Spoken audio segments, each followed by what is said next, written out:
I've been introduced to you many times by dozens of people to have you on. So I'm very glad that we finally got you in the studio. And you've been doing a lot of work with parents and their kids for a long time. Is that right? Yes. And it's not so much because I'm, in love with parents particularly. It's because I realize how important those first years are. And as a therapist, I have been working with mostly adults, but then I would notice that no matter who the adult is, we inevitably spend all our time on their childhood. So then I figured if I want to make a difference in this world, and I always knew I wanted to write, then I need to go to the core of the issue. And the core of the issue is not the child. It's the parental unconscious. So if I can help the parent discover how unconscious they are and shed light on how messed up they are, and then help them to evolve into their highest self and really raise the parent, because all these parents haven't been raised well. They were raised unconsciously. So if I could help them raise themselves, then we have a hope for them to not mess up their kids so much. So you're like the parent whisperer. Well, kind of. You're I like don't know. to like be the leader of the pack or something, right? You're like the Well, just to become conscious of how unconscious they are. And this is serious, the first 10 years of a kid's life, that's it. Then you've irrevocably damaged them. Yes, that's it. So if you can get the first 10 years, somewhat right, and if I can help parents to somewhat course correct after the first 2 years that they've already messed up, then we have some hope, to create or to help create a future for their children that's whole and wholesome. Is there any parents that actually can do it right? Is there a way to do it right so your kids aren't messed up? Or are we all messed up no matter how much love we receive, how much attention we get, or how much people care about us?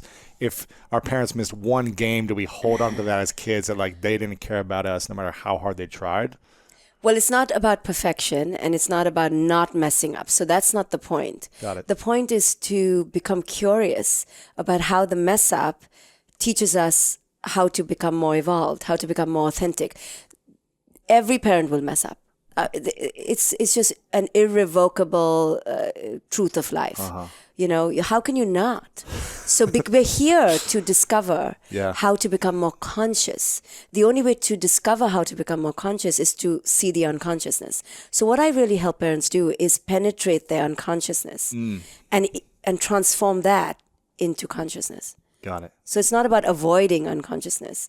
It's about living your most authentic truth, seeing the mess up and the chaos, and walking on the landmines to then evolve. Right. And you grew up in India and you moved here when you were 21, is that right? Or in your early 20s? And what's the different culture like from India? I've been to India, but what's it like having parents? What's, I guess, the general theme of parenting there versus here in the U.S. or in North America? Well, it's different on so many layers, but it's becoming uniform because the Western model seems to have overtaken the world, right? Got it. So there's a Starbucks and a McDonald's everywhere. So with parenting and so with cultural ideations. But I think if you go deeper, the differences are really about how the East looks at the self and how the West looks at the self. And that's why my work integrates the Eastern and the Western perspective, because I grew up in the East, which has such a different ideology around what the self is, right? Influenced by Hinduism and Buddhism. And then the West has this very iconoclastic, individualistic, doing, achievement-oriented ideation of the self. And both have their place, but they both need to be integrated to create the whole self. So that's what I really try to do with my clients and in my work is, we need to do and we need to strive in a Western sort of way. But if you're not going to underpin that with a deep philosophical Eastern understanding of impermanence and transience and acceptance of the as is, then you're going to screw it up. So to do both is really to have the dove fly, Ooh. The doves fly. Is that Prince? I just stole. Yes, just plagiarized. Yes. Is that Prince though? Right? Yeah. It is. Now, is it possible to raise kids without fighting with them? Without fighting with them? Yes. Well, the fight, we can fight with people without ostensibly fighting. The battle doesn't have to be in screaming arms. and yelling Yeah. and physical. Yeah. So what the real battle between a parent and child, which is more insidious than a yell and a fight, that's clear, is the battle of egos. Ooh, Is the battle of my way versus your way. I'm right, you're wrong. I'm right, you're I'm wrong. the I'm father, the hierarchy. parent, yeah. Exactly. And that's the toxicity of this paradigm, which I'm trying to shift. Because the traditional paradigm was I'm greater than, I'm the authority. And I'm the teacher, you're the student. Absolutely. And you are here to do unto my command. And why did I have you if not that, right? Well, I didn't raise you to be to question me and to defy me. No, I only have had you. Of course, I won't admit this to the world because I'm going to pretend like I'm here to raise a spirit. But really, the reason why I had you was just to follow me. So I can finally feel full and complete because my parents never made me feel that. But I'll have you and you'll be my minion of sorts. I won't admit this to anyone. But, Or I just forgot to wear protection and Right. And then you're definitely going to be my minion because I made a mistake. I didn't even Yes. think about it. So now you've come to like gosh. mess up my life. You better like do it my way and my make me gosh. feel so good about myself so I can tell all my friends. And you need to be the idealized version of everything I was never. Right? That's why I'm having pressure you. on kids, huh? Yeah, but that's what it is. That's what the prevailing and pervasive parenting model is. And this is the toxicity in our culture. This is the mental illness because it's all separatist, right? So what we're seeing in the world today, the separation between right wing and left wing or different cultures or different colors stems from this toxicity in the parent-child dynamic. That's why I do the work I do, because this is the core. You understand? This is it. This is where it starts. Where the parent tells the other, you are not me. I cannot learn from you. You're separate from me. You will follow me. So what does that lead the child to do when the child goes out in the world? The same attitude of dogmatism and separation, authority and hierarchy, right? this is what's right, this is what's wrong, and I'm going to take this belief into the world. Right. It's not oneness. The parent and child are not one. So what I try to do is shift the parent to understand that the child, if anything, is your teacher. And not in a subservient way where you're giving up all charge, because that's what parents, they can't stand. But it's truly to unionize the dynamic. Because when the child feels that they have come into this world with authority and sovereignty, then they will honor the authority and sovereignty of others, right? But if their authority is not tolerated, why should they tolerate the authority of others? Right. So this is where it starts. What's the perfect approach to being a parent? You just had a child, came home from the hospital or wherever you had the child from, and the child is developing in its first few years. How should you raise a child before it's able to verbally communicate? Yeah. How do you raise a child to set yourself up and the child up Right. for the best, Right. most harmonious relationship? Right. Well, ideally, since you're talking idealistically, Yes. before you have a child, Okay, let's hear it. you need to, really think of your motivation to have a child. Because we don't think it through. We think this is how a family should be. And this Or is it's your the right number time, 5 on or your it's- checklist. Yeah. Yes. Right? Especially for a woman. Or it's, I'm getting older, I've got to do it now. Completely. And I'll be scorned or looked on as selfish, especially a woman. So she has a lot of pressure. So she's already motivated by the wrong reasons Fear. or by the deluded reasons, by fear. Right? She's not motivated by the ultimate reason, which if really she was motivated by, she may not have a child. The ultimate reason is, can I be so evolved in my own self that I truly feel I can guide the spirit to evolve into their true self? Wow. So if she truly answered that honestly, she would not There'll be have no a child. kids in the world. Which wouldn't be a bad thing for a while, wouldn't you Right. think? A Yeah. pause, Yeah. just a breather, let the earth just breathe. Let the world gain consciousness, awareness. Before, and why are we continuing to do it wrong? We're all just doing it wrong.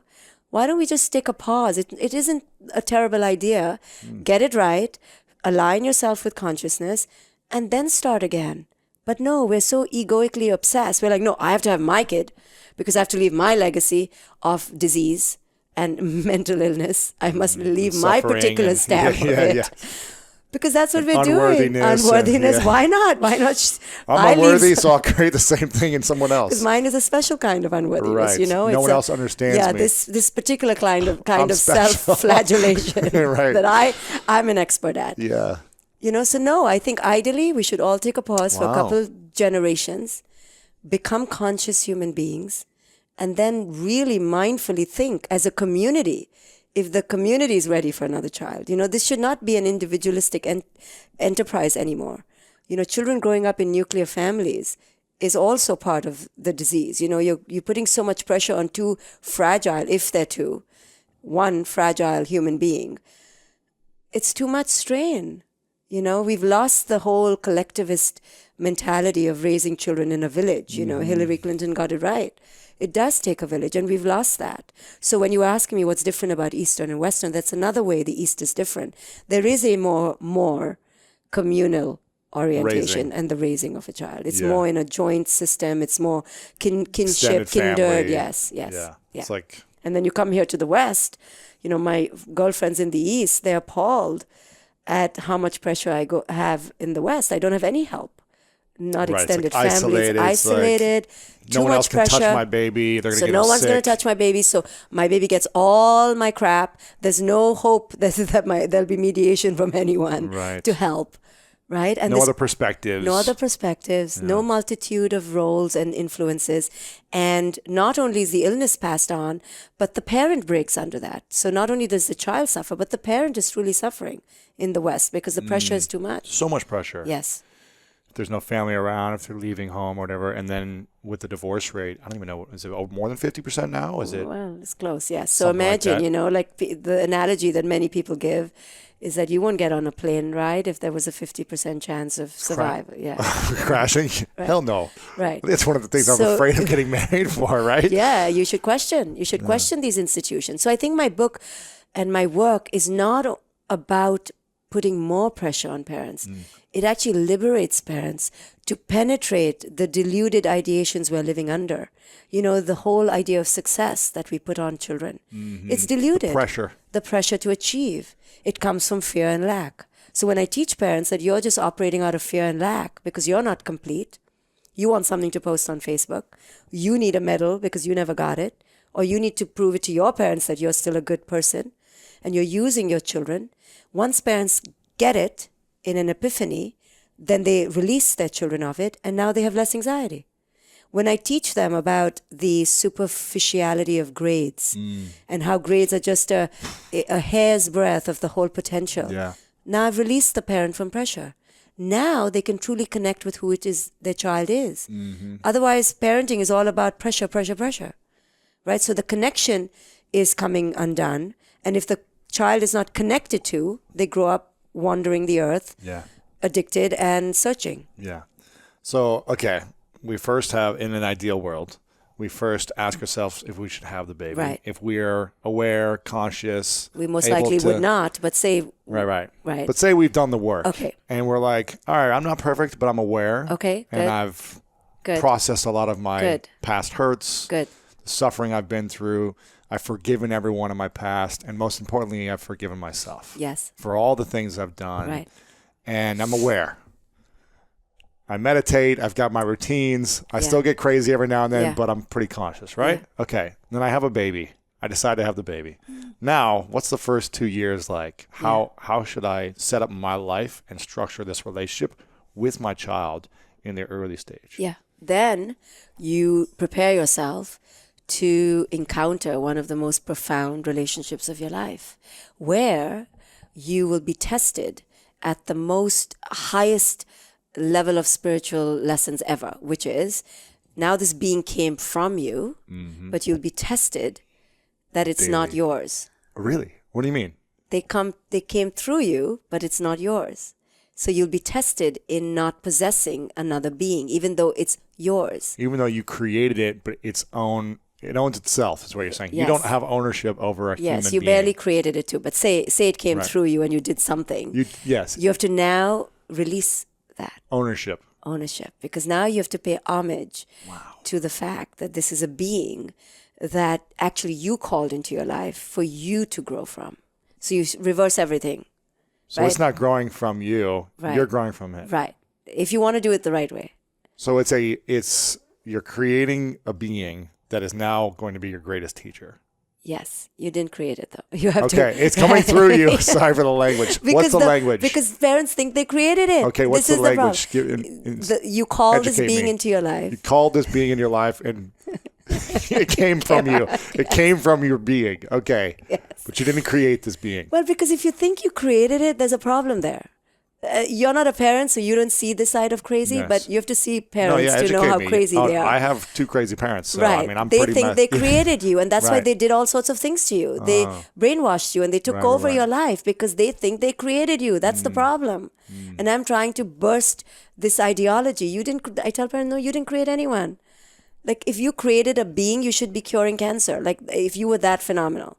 You're not. This is just the process of life You had birth. being You done gave to birth. you, and Okay. you call this being into your life as a way of saying that you had some ownership or some partnership with who you called. Because the minute the child doesn't turn out who they want, they're like, where did this child come from? I'm like, no, you call this child to learn lessons. Every relationship in our life is called for the higher and the more sacred purpose of evolving. No more so profound as the one with your child. So now, but because it's an infant and infantile and dependent on you, it activates the ego, you see, of the parent. This Yes. is the spiritual test. So as it's activating the ego, where you now get this, unremitting love that you've never received before, right? This child looks at you with adoring gaze. It's a trip for the parent. Yeah. It's a huge ego trip. Of course. But this is the spiritual test that I challenge parents with. Like, you're watching your ego rise, but at the same time, it's like you can drive in New York, you can drive anywhere. Here, it's like your ego is going to rise like never before. And this is the place where you're tested to release the ego. Right now, when you learn the art of the doing, this is where the East and West come so beautifully in this journey together. You have to do for the kid. You have to do. You have to wake up. You have to feed. You have to change. You have Clean, to everything. clean. You have to earn money. You have to pay for the baby. It's a lot, right? Yes. So the doing is in full mode like never before. Yet, the infant specifically at that age asks you to be with it in this silent, non-verbal communion way like no one else will. So here you're juxtaposed with the doing and the being. And these are the lessons of a spiritually conscious and awakened life, right? How do we do this podcast right now in the doing of it, but yet we have to connect and we have to be and we have to be present. Yeah. Right? So this is what children teach us. Yes, mommy and daddy, do for me and protect me and send me to the greatest school. But if you're not with me in the present moment, then you've missed the whole boat. And that's when I'm going to scream and Yes. get your attention Yes. and punch you and lash So it's a out. spiritual training. This is Yes. one of the greatest spiritual trainings we can ever have. I can only imagine. Because with another adult, if you're in a partnership with your spouse or your partner, the ego doesn't roar with possession. So you're not tested like that because your partner's already told you, hey, you don't really possess me. Yeah. Don't try. Yeah. You may try, but you can't get away with it. But with the infant, the ego will roar. 'Cause I created I this. created it. Yeah. Right? So this is the spiritual test, which is the most profound. And if you can pass it, then you release it in all other areas of your life. If you can do it with your kid and release your child and know that your child is a sovereign being and you've participated in that and they've helped you become more a sovereign being and you're just guiding each other, a child, and you can see that you're just guiding them, nothing more, ushering them, then you release your ego in most everything else. Wow. So Wow. in this way, the parent-child relationship becomes the spiritually regenerative relationship of your life, the one where you awaken. That's what it should be. It should be. Okay. What is the role of fear in parenting? Because I feel like there's a lot of fear with parents. Omnipresent. It is the role greater than anything else. Why are parents so afraid? Because they enter it with lack and they enter it incomplete. And now the child becomes the bedpost for who it is they are. So if the child messes up, it's like, now I'm really messed up. Like, now I've lost all hope. I mess up and my kid is mess And up. my kid is now I have and the nothing. mirror is so clear, right? So we're using the children to fulfill us. Therefore, the child, there's a lot at stake here. It's not a joke. And if they let their parents down, they let themselves down, they don't achieve, they let their parents down, and then it's just like It's a they want to have that colossal acceptance, breakdown. they want to Yes. have that acknowledgement. Yes. And I feel like the thing we long for the most, at least as a grown child, because I feel like we're all just kids, is acknowledgement. Yes. To be seen for who it is you are, not who it is I want you to be. Exactly. The reason I do my podcast sitting across from someone is because everyone else does shows sitting side by side.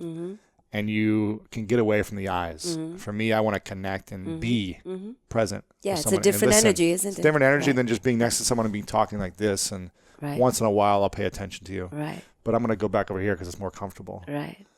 But really seeing someone and being present with someone, I feel like is challenging. Right. You have to show up. Just to practice. You have to be here fully. You have to be fully raw. Yes. And I remember feeling like, as a kid, like just never being seen. I was the youngest of 4. I had 2 parents. They were working 3 jobs, like constantly trying to provide. They probably shouldn't have had it, us. They were like 19 or whatever when they had their first kid.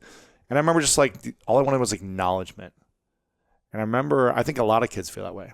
It's like we just want acknowledgement, just want to be seen. It's probably why we do a lot of things as adults, for acknowledgement and to be seen. So even the parent who's taking care, like you were clothed and fed.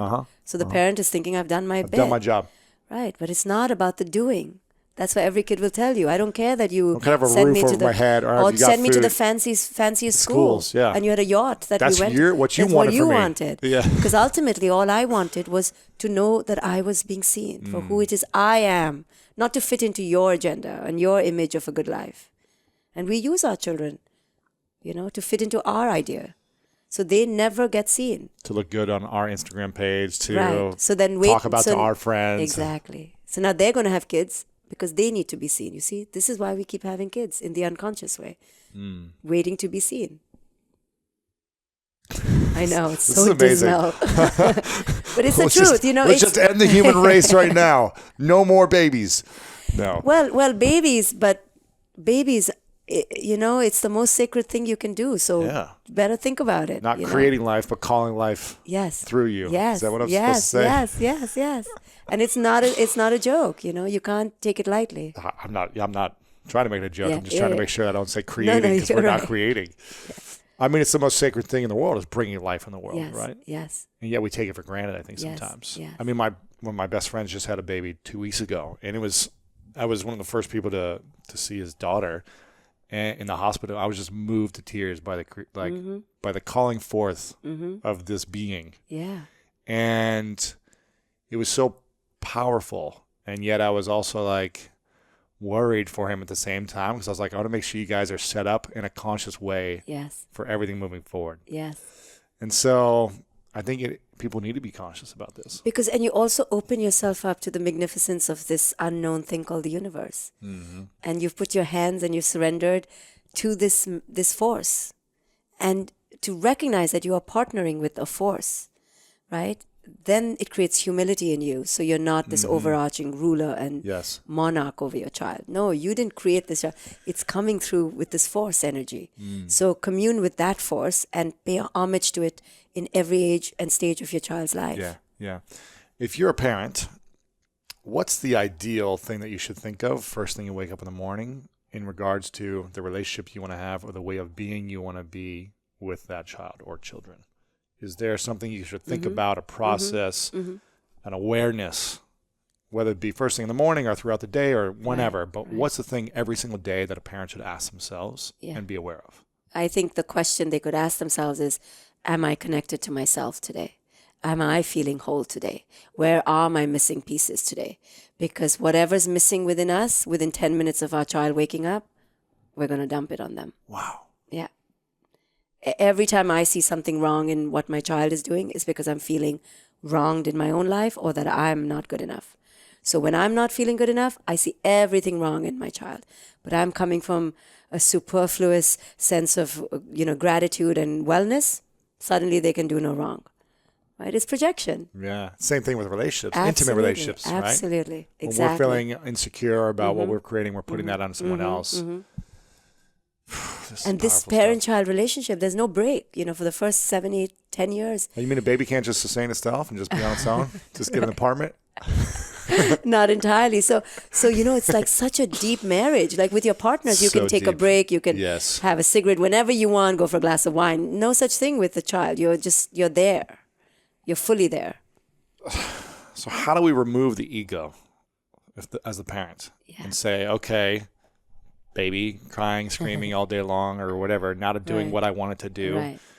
How do we remove the ego and come from this place of like love and being and like it's got to be so challenging with all the pressures that you're facing from your family or your parents or the grandparents' opinions and yes husband or right. you know, so first, wife. the way I define ego is not simply a narcissistic desire to power over. Mm-hmm. The way I define the ego is that when we were young, we weren't seen for who it is we are, correct?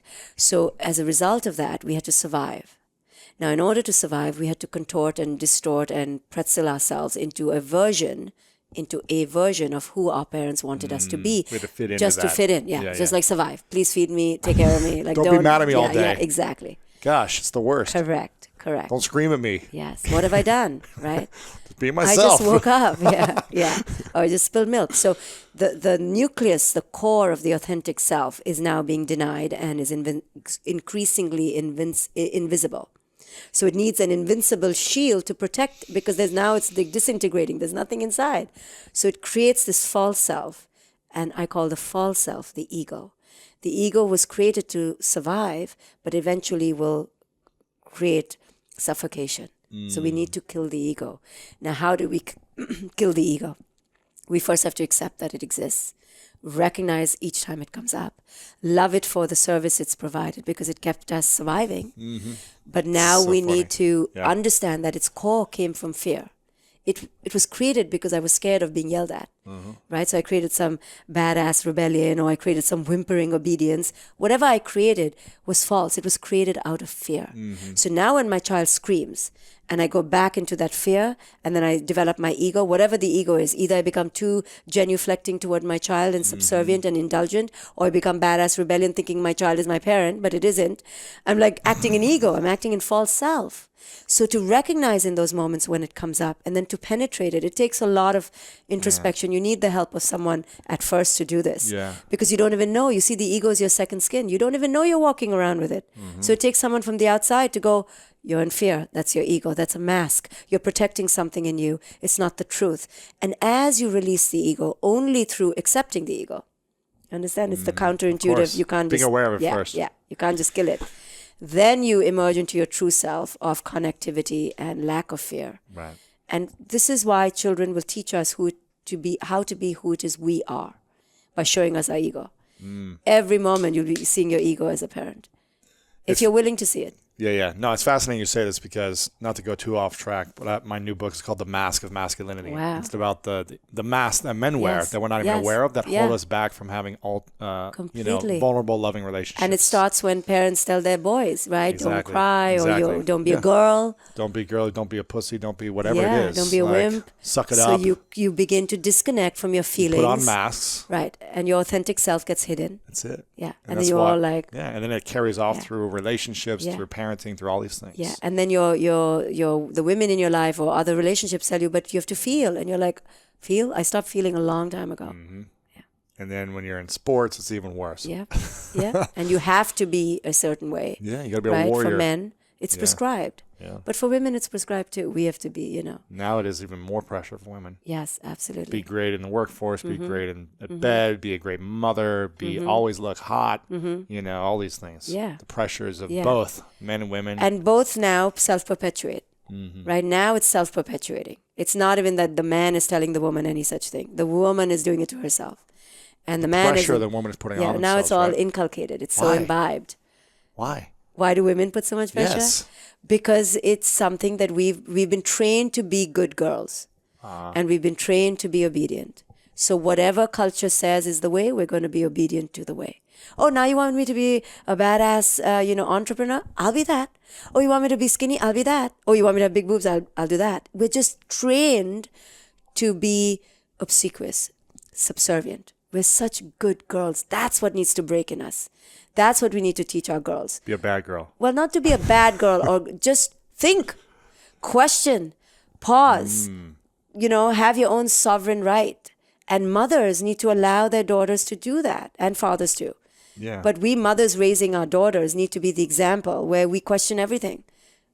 So I have a daughter and I try to raise her to question everything. Marriage, sexuality, everything. What is beauty? Who is thin? Who is fat? Really? Do you really think you need to get a career? What kind of career? Everything. So at least she now doesn't just dogmatically believe she has to be obedient. Just because you believed it. Or culture says, or this man will tell you, you're not skinny enough, or the man will tell you, go cook for me. No, in everything, pause and question. Yeah. How old is your daughter? 14. Ooh, Yeah. nice.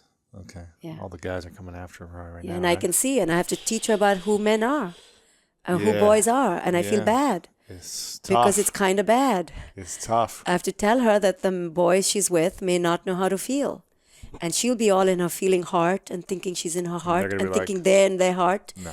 because they're trying to get something. And I have to teach her about the double agenda and who these boys are and feel compassion for them because they are trained to Yeah. disconnect. And she's a girl looking to connect. So actually, boy and girl should not meet for a long time till the man evolves. For a long time. What if they're a younger man who's evolved? Like I've got a nephew who's In touch with his he's feelings. 13, I think. Yeah, 12 or 13. I never know they grow up so fast. But he is like the most intelligent, sensitive, loving, like giving. I'm just like, who Yes. are you? Like I do believe there's a new wave. he is like, Yeah. it's unbelievable. Right. Like his level of spirituality Yes. and awareness Yes. and feeling and empathy. Yes. I'm just like, you're the ultimate boy. I think You know there's what a I mean? new wave of consciousness coming. Yeah. But it's slow but it is coming because parents are waking up now to a Yes. new way of being. Yes. So if we wake up, we'll do right by our boys and girls, right? Wow. What do you think is the toughest age for parents?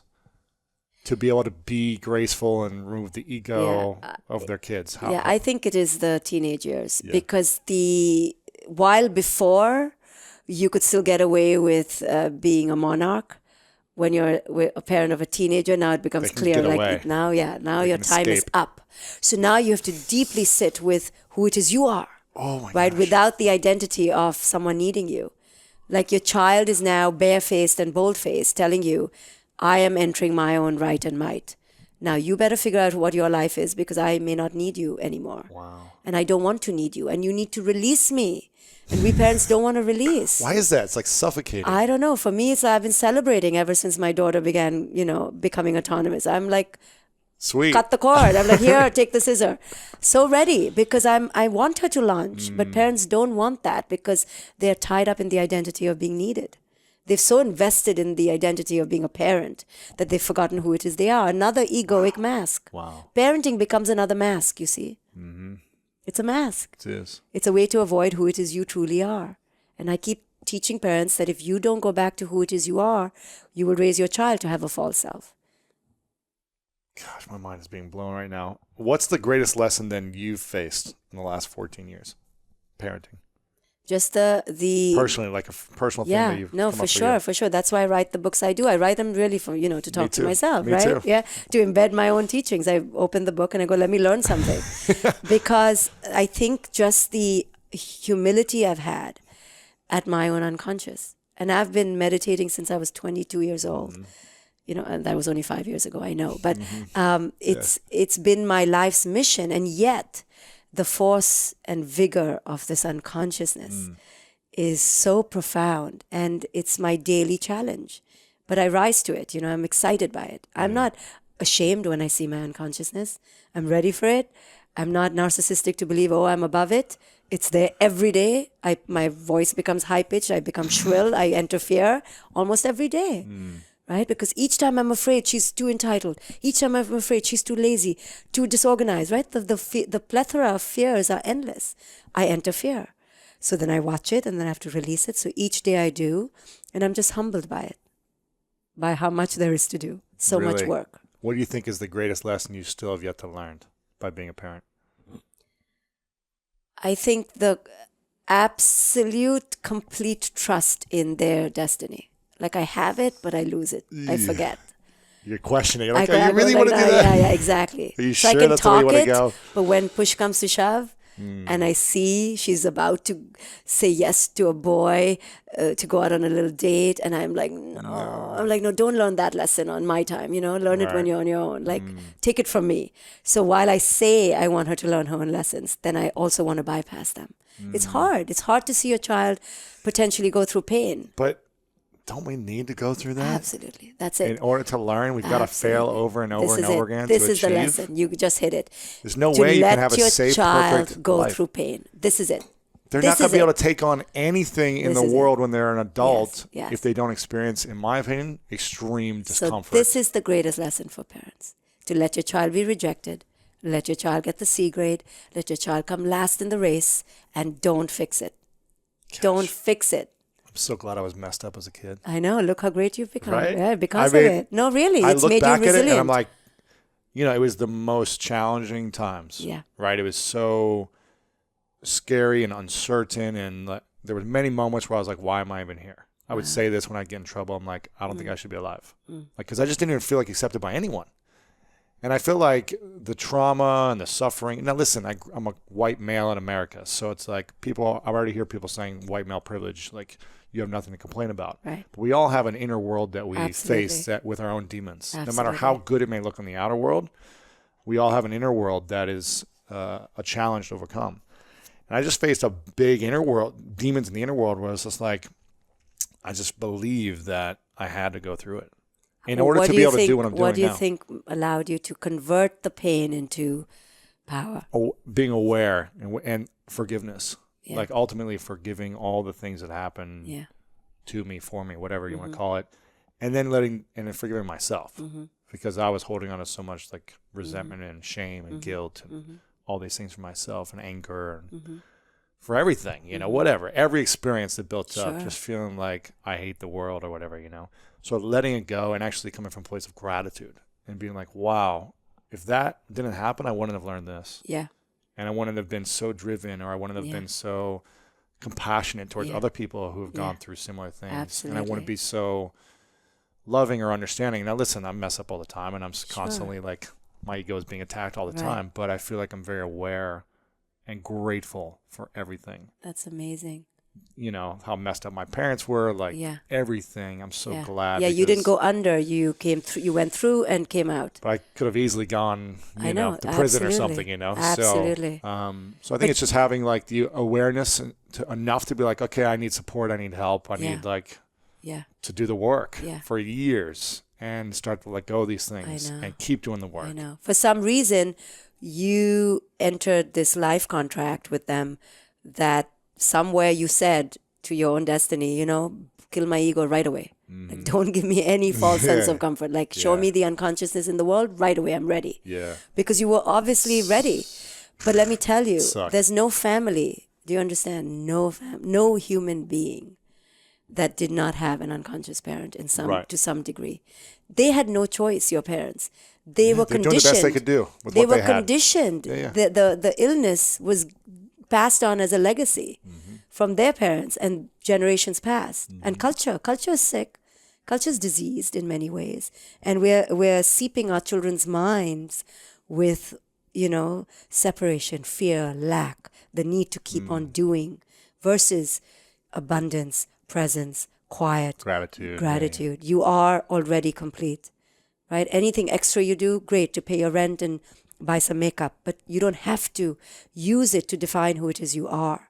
But perversely today, all the doing is to define who it is you are. And they're two contradicting things. You cannot define who it is you are by a doing. The who you are is beyond doing, you see? It's formless. It's your essence. It's your divinity. So it runs counter. So all these books on resilience and teaching your children to achieve and to have, power and plow through life, it's running counter to who it is they are. If our children came knowing who it is they are, we're taking them out of it into the doing state of the mind, which is disconnected from who it is they are.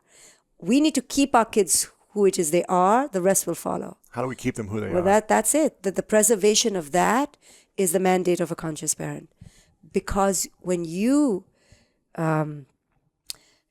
treat your who it is you are with honor, because you found it, you won't mess with anyone else's who it is they are. You'll be like, I'm not messing with who it is you are. My daughter, is contrary to my idea of, who a child should be.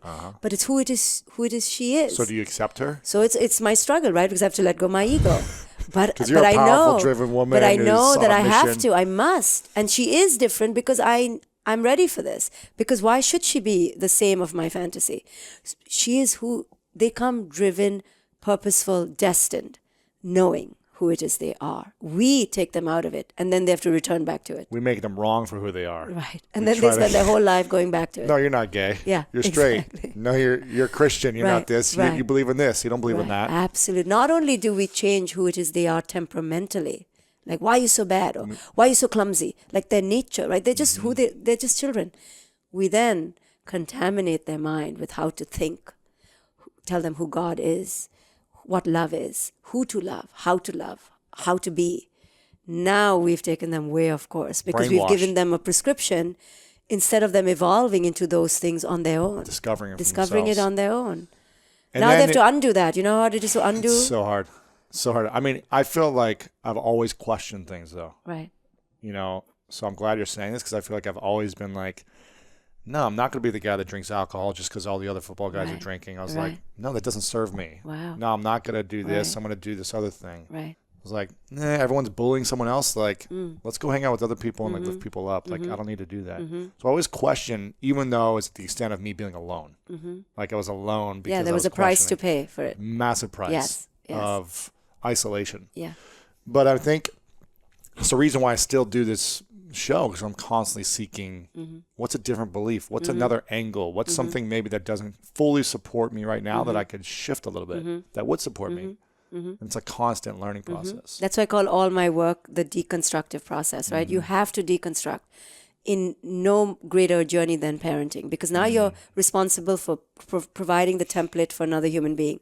You better get your stuff right. Yeah. Right? Don't pretend you know something because you don't know it. You've just been digesting somebody else's belief system.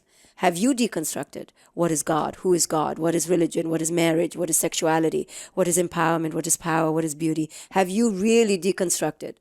Right? So in all my workshops, I teach parents how to deconstruct. Because be careful what you put into that first foundational layer of your child's mind. It's very hard to undo. It's hard to undo, right? And don't make it the child's burden to undo your perversions. Oh, sorry, I didn't know. Now I know. And the kid is like, yeah, but now I'm 40 years old suffering because you told me what was good and what was bad. Now you're telling me, oh, there isn't any good or bad because you've been following conscious parenting. Too late for me, right? So Look at all the mistakes I've made because of you now. and I've been shaming myself. And even worse, it's like if you don't follow the beliefs, and I believe in Indian culture, it's like you're out of the family, essentially, from what I understand from my Indian friends. If you don't follow like what the parents want, if you don't marry the person or whatever it is. Absolutely. There's a strong It's like, patriarchy. you're not in the family. You're not in the family. You're wrong. Right. You're dead to us. And the shame and the guilt that kids must go through to Right. feel like, okay, I just have to do this. Otherwise, And it's unspoken. You don't even have to speak it in families. It's gosh. so conditioned. It's in the air you breathe. So right? it's funny then because this Eastern philosophy of like consciousness, it sounds like it's lacking then if that's the way Oh no, it it is. lacks a lot. Don't worry. Yes, Right, yes, right, yes. right. Even though it's from there, but it's like, Oh, no, no. it's like the worst almost. No. Well, there is no worse or better. Right. I'm talking about the core of an Eastern mindset. Yes. Doesn't mean it's being manifested, Yeah, right? yeah, Right. yeah, I mean, yeah, only of course, the true of course. people who do the work. Yeah. Just because you're Indian or Chinese doesn't mean you're automatically a consummate, understander of Buddhism, right? You're Right, not, right. or the real teachings of the mystics. No, it just came from there. Yeah. But now no one's following it. Oh, absolutely not. And my culture is famous of for patriarchy, hierarchy, dominance in the name of tradition. Oh, they will oust you and outcast you in a minute. Yeah. So You how are dare supposed- shame me. No, so children don't shame their parents. So they follow They follow the way. Yeah. That's why I had to and leave. they never become themselves. Well, not never. These are absolutes, but Right. It's harder to. they don't look for themselves. There's no question. The self knows right when they're born or a few years in that the self belongs to the parents' idea. So they willingly give it up. I couldn't. That's why I had to leave. Really? I That's couldn't, when you left? not for my parents, but for the culture. It's a Yeah. cultural thing, you know. Yeah. Do you feel like your parents were supportive of you, or why did you get into this work in the first place? No, they were very supportive of me, but I was sickened by what I saw around me. So they were by like, the go, culture do what you around. want, do who you want. Like, But within limits, because they were Right. indoctrinated in that culture Sure, too. sure. But they were still better than most. that's great. But the culture is what the culture is. It's a deadly culture. It's everywhere. I think every culture is It's- deadly in but some it's- way, right? Yeah. So, but the Indian, because it's the we culture, it's Yes. already communal, right? Which is beautiful if it was done right. But it's done only for the sake of the ego of the we. Now, it's not the ego of the I, it's the ego of all of us. So you don't disappoint one parent, you disappoint the whole lineage. The last whole name. line, right? yes. Oh my gosh. Yes. The pressure, the So weight. they didn't do community in the beauty of the way community used to be done. Right. Where kids, Now they're where doing parents it. or kids, teenagers would have babies when they're like 16, 18, yeah, right? oh, yeah. But there was like 100 family Yes. members raising them. Yes. So it Yeah, wasn't like that this was pressure. a good part. But Yes. the negative part, if it was done with the ego of all, then it's the ego of all. Right. Gosh. So more pressure, right? You're ruining the family name and the ancestral legacy, you know, and it's suffocating. And it works for kids who are willing to give up themselves. But for a kid like you and I, no, it will not work. It'll kill us. So we must leave. Then we'll be alone. Then we have to find ourselves, you know? This is an incredible journey. Yeah. What's a question that most parents have that they have the hardest challenge of answering for themselves? Will my kid be okay? Uh, Right? Just the okayness. They suffer from this fear because they live with a morbid and pervasive sense of not okayness. Every day of a parent's life, if they haven't done the work of consciousness, they're walking volcanoes of anxiety. is that how you feel as a parent? Well, I've done a lot of work, so I've released so much Right, anxiety.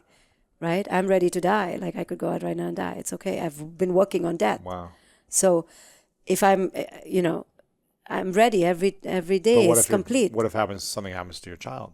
Have you Well, accepted same that? thing. Yes, You've- absolutely. okay. You I have have to peace. live with. Otherwise, you're living in anxiety and stress all day. You live in anxiety and stress when you think you can control death.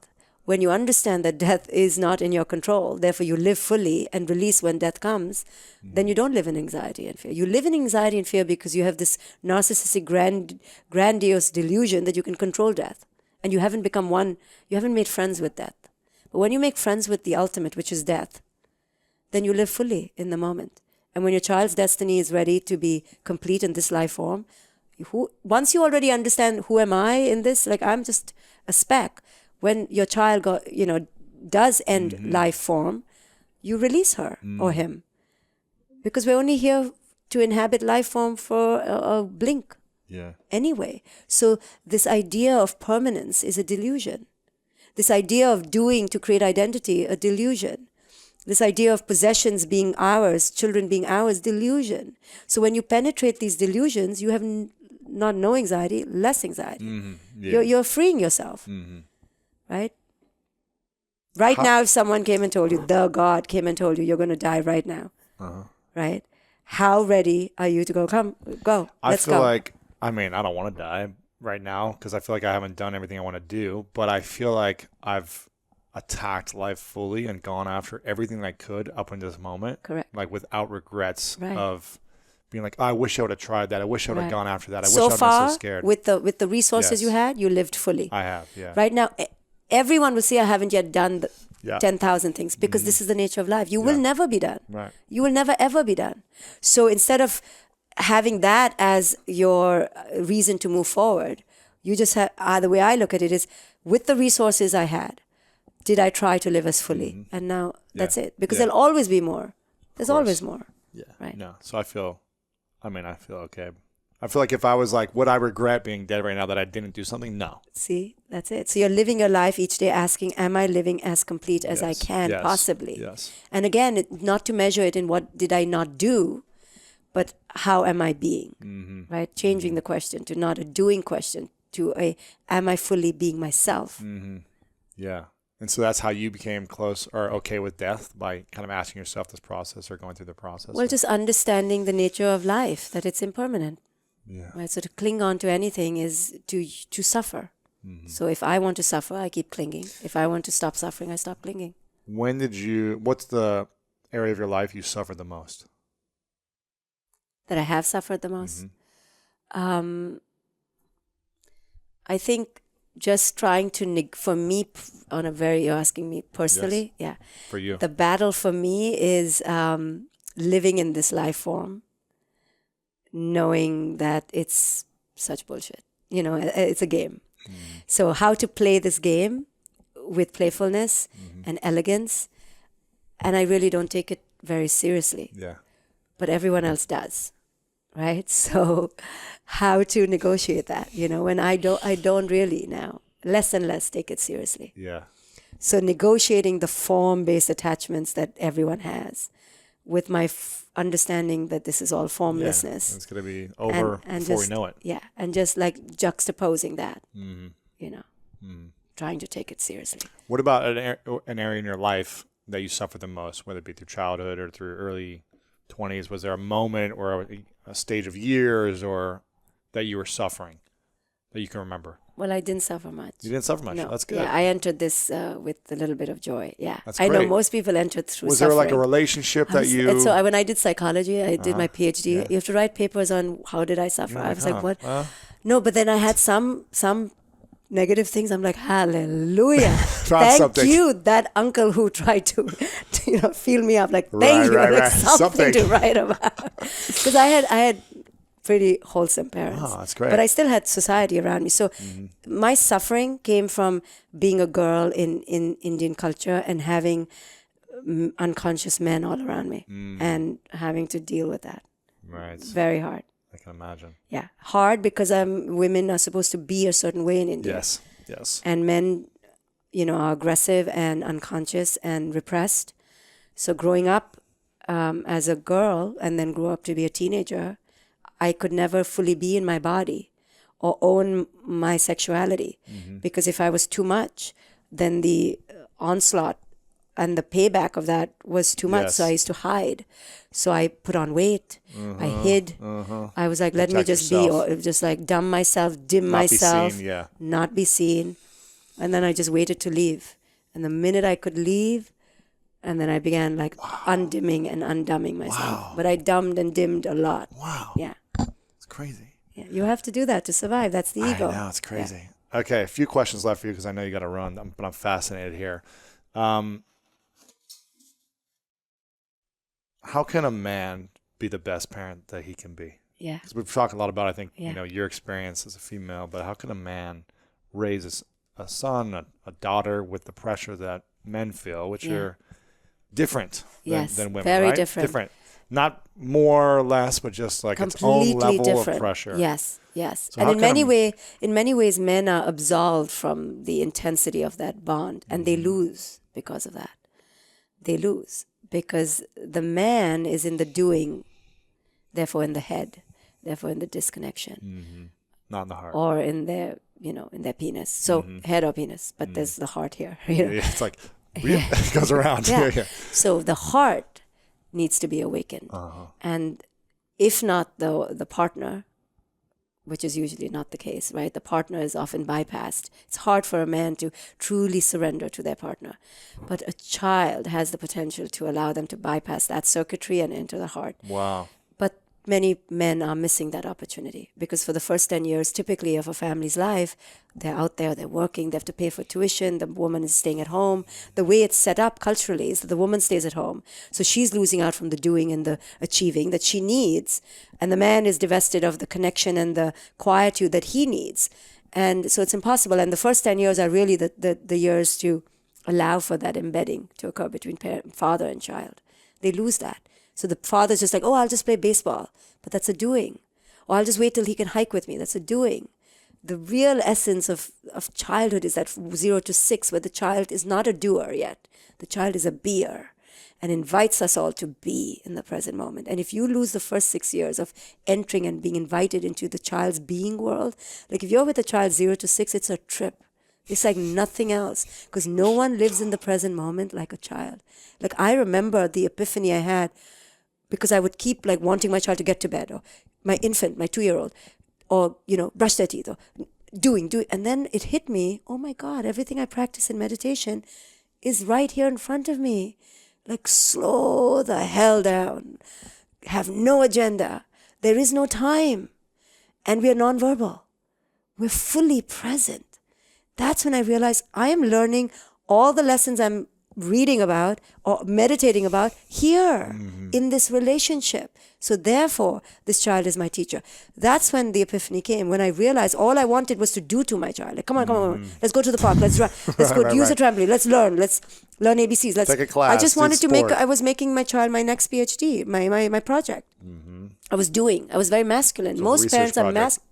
we're masculine. We have to enter the feminine, into the heart with a 0 to 6. But very few parents, including mothers, are capitalizing on this spiritual jewel that's the 0 to 6, because it's painful too. I mean, you have to slow beyond slow. You have to awaken too. You have to be so full and here. And there's no payback really, because they're not giving you much. No, nothing. They're just giving you love, but they're not like intellectually stimulating you. They're not yet winning medals. They're not yet winning the spelling bee. So you're like, oh, you're not like doing anything for my ego. Why am I here? Oh, I'm here because I have to just be here. Like I have to just enter the present moment. 0 to 6 is the most profound spiritual transformation you can go through with a child. And we're all missing it. We're all missing it. I almost missed it. Okay, next time you're back in LA, we're going to have to dive in deeper on this topic, because I could go on for this for a long time. But I want to ask the final couple questions to be respectful of time. This is called the 3 truths. Okay. So imagine you jumped off this building right now and it was your last moment. And all your work has been erased. Everything, all the books, no one, this video, this interview is gone. Even erased in people's consciousness. Their consciousness. It's all gone. erased. Gone. Yeah. It didn't exist. Because it didn't exist in the first place, right? Yeah, it didn't. Right. So, but you had a piece of paper right here. I'm going to give you a piece of paper, and you get to write down 3 lessons that you know to be true from all your experience in life. The 3 truths that this is the only thing that people could live and be remembered by in your message. You write it down, you jump off, life is over. Yeah. But what would those 3 truths be if it was the last day for you? Okay. The first one is that life is never over. Life keeps transforming. Just this form is over. The second one is that all life attachments in form are an illusion. All these attachments you're holding on to are an illusion. They will never take you to who it is you are. And the third one would be that the only moment and thing and entity and relationship of relevance is the one you have with yourself in the now. So you can erase everything. It really doesn't matter to me. Well, there you go. I like that. Those are good. Because it's never over. Yes. If it's meant to come back, it'll come back in another consciousness. It was only form. Everything is really formless. So just because it's my book in form, it was taken from formless energy anyway. And the only moment is now. So if it was, you're talking about yesterday or the moment before, I only care about this moment. Yeah. Before I ask the final question, I want to acknowledge you for a moment, Dr. Shefali, for being so loving, for being so giving, and for being a vessel to share such wealth of information with all of us, because there's so much suffering in the world, as you know, and there's so much confusion of how to be a human being and how to fully accept who we are. There's so much disconnect in American society and culture right now with different views, beliefs, everything. So I believe your message is so powerful for all humans. Thank you. To rise into who we're being and how we can just be better in general, and really help us connect the human race as one. One family, one race, one everything. Yes. So I acknowledge you for the work you're doing and for your surrender to life and death, and for just being you. Thank you. Yeah. Thank you. I really appreciate you. And I have one final question. It's, what's your definition of greatness? Authenticity. Daring to live your truth. Dr. Shefali, thank you so much. Thank you. Appreciate it.